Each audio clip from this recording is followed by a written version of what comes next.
ሰላም ውድ የዩኒቨርሲቲ ቻናል ተከታታዮች እንደምን ከረማችሁ። ዛሬ ይዤላችሁ የመጣሁት በቀላሉ በቤታችን የምናዘጋጀው የኩኪስ አዘገጃጀት ይሆናል።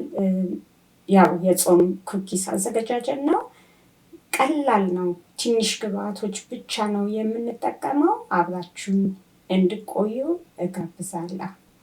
ኩኪሱን ለማዘጋጀት እኔ 1 ኩባያ የሚሆን የዳቦ ዱቄት ተጠቅሜያለሁ። ከዛ 1 የሾርባ ማንኪያ ከግማሽ የሚሆን ስኳር አድርጌያለሁ። እኔ የተጠቀምኩት የተፈጨውን ስኳር ነው። እናንተ ያው መደበኛውን ስኳር ከሆነ የምትጠቀሙት በፊት በውሃ ስኳሩን ማሟሟት አለባችሁ። ከዛ 1 የሻይ ማንኪያ የሚሆን ቤኪንግ ፓውደር አደረግኩ። ትንሽዬ ጨው አደረግኩ።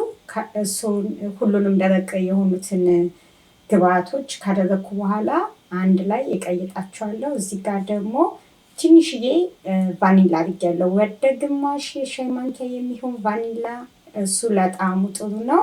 እና 1 የሾርባ ማንኪያ የሚሆን ዘይት አደረግኩበት።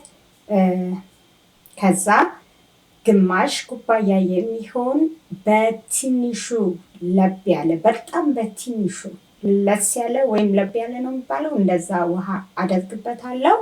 እኔ ዛሬ የማቦካው በሚክሰር ነው።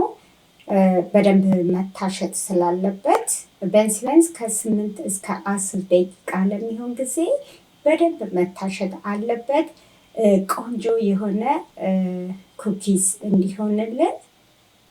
ምክንያቱም ምንም አሁን ቅቤም ወተትም የተጠቀምነው ነገር የለም። ስለዚህ ስናዘጋጀው ቆንጆ እንዲሆንልን መጠንቀቅ አለብን። በደንብ መታሸትም አለበት። ከዛ እዳምጠዋለሁ። ስትዳምጡት በጣም ስስ እንዳይሆን መጠንቀቅ አለባችሁ። መካከለኛ የሆነ ውፍረት ቢኖረው ይመረጣል። መወፈርም የለበትም። ያ በስሱ አድርጋችሁም ግን እንደ ፍላጎታችሁ መጠቀም ትችላላችሁ። ከዛ እኔ የምፈልገው ያህል ከዳመጥኩት በኋላ ከዛ እንደምታዩት በእንደዚህ አይነት መልኩ ቆራረጥኩት። አሁን ደግሞ ያው አነሳ አድርጌ እቆራረጠዋለሁ። እናንተ ቅርጽ በተለያየ መልኩ አውጥታችሁ ማዘጋጀት ትችላላችሁ። እኔ ግን ያው ይሄ ስለቀለለኝ በእንደዚህ አይነት መልኩ ነው እየቆራረጥኩት ያለሁት። ጊዜም አይወስድም። በጣም ቀላል ነው። ያው እኩል ላይሆንላችሁ ይችላል። እኔም እኩል አልሆነልኝም። ያው የተለያየ መጠን ሊሆን ይችላል። ግን በተቻለኝ አቅም ተመሳሳይ የሆነ መጠን እንዲኖረው ጥረት እያደረግኩ ነው ያለሁት። እንደምታዩት በእንደዚህ አይነት መልኩ ቆራርጬዋለሁ። ያው በደንብ ከተቦካ እጅ ላይ አይጣበቅም። ሊጡ ድርቅ ያለ አይደለም፣ መካከለኛ የሆነ ነው ማለት ድርቅ ያለም አይደለም። ድርቅ ያለም መሆን የለበትም ሊጡ። እዚህ ላይ ጥንቃቄ አድርጉ። ከዛ ዘይቴን አደረግኩ መጥበሻ ላይ። ዘይቱ ሲግልልኝ ያው መጥበስ ጀመርኩ። እዚህ ጋር እርግጠኛ ሁኑ፣ ዘይቱ በደንብ መጋል አለበት። ዘይቱ በደንብ ካልጋለ ዝም ብላችሁ ከጨመራችሁት ዘይቱን ይመጠውና ብዙ ዘይት ይይዛል። እንደዛ ሲሆን ደግሞ ጥሩ አይደለም። በመጀመሪያ መጥበስ ከመጀመራችሁ በፊት ዘይቱ በደንብ መጋሉን፣ ትክክለኛ ሁኔታ ላይ መጋሉን እርግጠኛ መሆን አለባችሁ። እንደምታዩት አሁን እየጠበስኩ ነው ያለሁት። እኔ በትንሽ ዘይት አድርጌ ነው እየጠበስኩ ያለሁት ዛሬ። እና ግን ያው በደንብ ከሁለቱም በኩል በደንብ እንዲበስል ማድረግ አለባችሁ። ያው ትንሽ ዘይት ስትጠቀሙ ቀላል አይሆንም፣ ምክንያቱም በቀላሉ ልጠብሱት አትችሉም። ስለዚህ በጥንቃቄ አድርጋችሁ እንደኔ እንደምታዩት ከሁለቱም በኩል በደንብ እንዲበስል አድርጋችሁ መጥበስ መቻል አለባችሁ።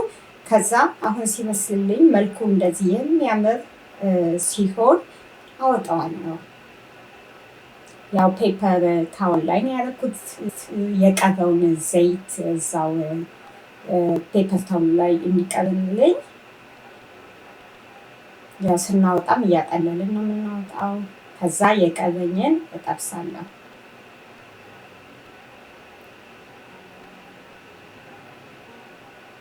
እና አንዳንድ ጊዜ ከውጭ ከምንገዛ በቀላሉ የቤት የምናዘጋጃቸው ነገሮች አዘጋጅተን ብንጠቀም መልካም ነው ብዬ አስባለሁ። እንደገና ደግሞ የተጠቀምኩት ዱቄት ለምሳሌ በጣም ትንሽ ናት፣ ግን ብዙ የሆነ ብስኩት ነው የወጣልኝ። እቤት ስታዘጋጁ ደግሞ አሁን ለምሳሌ ስኳር ማብዛት ካልፈለጋችሁ ስኳር በትንሹ አድርጋችሁ ማዘጋጀት ትችላላችሁ። አሁን ውጭ ብስኩት ስትገዙ ስኳር በጣም ብዙ ነው የሚያደርጉት ከምትጠብቁት በላይ። ያው ጣፋጭ ስለሚወድ ሰውም ያው እንዲሸጥ ነው፣ ግን ቢሆንም ያው ለጤና ደግሞ ጥቅም አይሰጥም፣ ጉዳት ነው እንጂ። እንደምታዩት በእንደዚህ አይነት መልኩ ብስኩቱ ተጠብሶ ወጥቷል። ሁሉንም ጠብሼ ጨርሻለሁ፣ አልቋል። ለተጠቀምኩት ዱቄት እውነቴን ነው ብላችሁ በጣም ብዙ ብስኩት ነው የወጣልኝ። እና እናንተም በቤታችሁ እንደዚህ አዘጋጅታችሁ ለመጠቀም ሞክሩ። ምክንያቱም እንዳልኳችሁ ብዙ ታተርፉበታላችሁ፣ በወጭም በኩል ቢሆን። እንደገና ደግሞ ቤት ያዘጋጃችሁት ምግብ እውነቴን ነው ብላችሁ በጣም ደስ ብላችሁ ነው የምትመገቡት። ጣዕሙ ደግሞ በጣም ልዩ ነው የሚሆነው እና ይህንን ቤት ምግብ የመስራት ልምድ ብታደርጉት በጣም ጥሩ ነው ብዬ አስባለሁ። እኔ የጠቀመኝን ነገሮች ነው ሁሌም ያው በቤት የማዘጋጃቸው ምግቦች ይዤላችሁ የምመጣው። እናንተም አይታችሁ ከኔ እንድትማሩ እና እርስ በርስም እንድንማማር ነው። ሞራልም ይሆናል አይደለ? አንዳንዴ ብዙ ተመልካቾቼ በቃ የተለያየ ምግብ አንቺ ስትሰሪ እያየን እኛም አንቺን እየተከተልን ባለሙያ ሆንን ያላችሁኝ ብዙ ተመልካቾቼ አላችሁ። ሁሌም ከጎኔ በመሆን ስለምታበረታቱኝ፣ ስለምትከታተሉኝ በጣም ነው የማመሰግነው። ላይክ ማድረጋችሁን እንዳትረሱ። ዛሬ ደግሞ ለቻናሌ አዲስ የሆናችሁ ሰብስክራይብ በማድረግ የደወል ምልክት በመጫን ኦል የሚለውን በማጥቆር ቤተሰብ እንድትሆኑኝ እጋብዛለሁ። ሌላ ጊዜ በሌላ ስራ እስከምንገናኝ ድረስ ደህና ሁኑ።